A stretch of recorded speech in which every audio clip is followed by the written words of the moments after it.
$670 billion. That's the kind of business the global non-alcoholic ready-to-drink beverage industry does every year.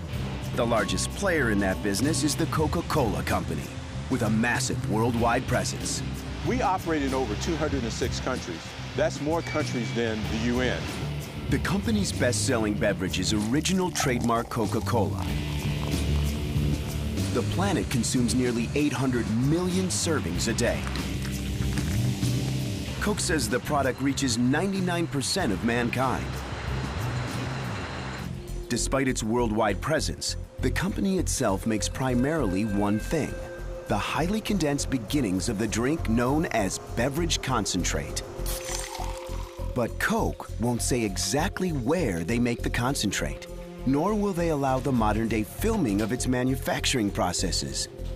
The formula for Coca-Cola may be the most closely guarded secret in the history of American commerce. The ingredients are listed, but there's one that's purposely vague: natural flavors.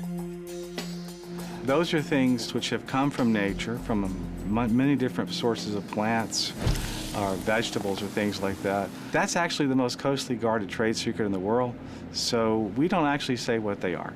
Coke ships its secret concentrate to over 900 bottling plants all over the world, most of them independently owned. One of the newest bottling plants is the Baton Rouge Coca-Cola Bottling Company in Louisiana. Coke has been bottled in Baton Rouge since 1906, but this facility began production in 2009. The factory works 24 hours a day, 5 days a week. It can make and package 4.5 million servings a day. The bottler's first job is to transform the concentrate into a finished soft drink by diluting it with water, then adding sweetener and carbonation. These 2 tubs of concentrate will make over 135,000 gallons of Coca-Cola.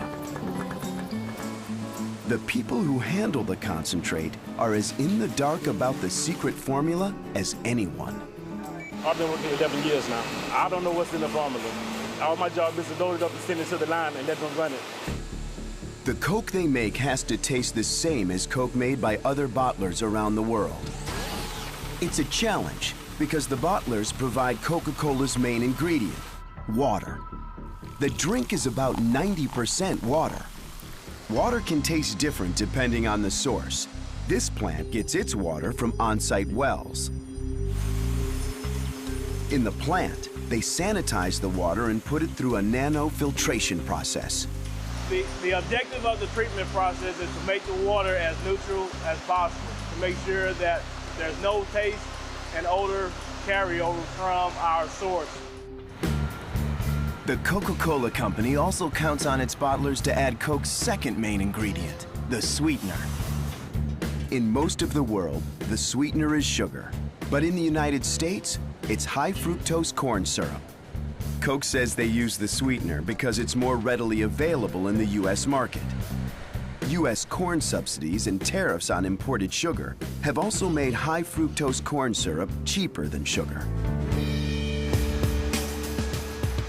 They pump the sweetener, concentrate, and water into a 5,000-gallon tank to create a syrup that's more than 50% sweetener.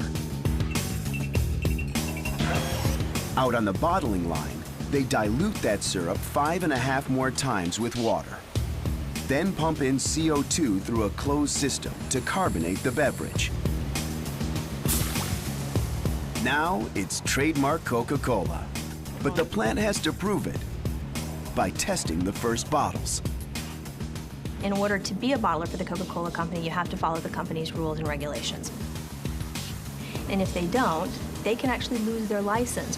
CO2 will appear down here. 2 of the tests are for CO2 levels and sweetness, which is measured in a unit called bricks. The finished Coca-Cola beverage is about 10% sweetener. This batch passes the test.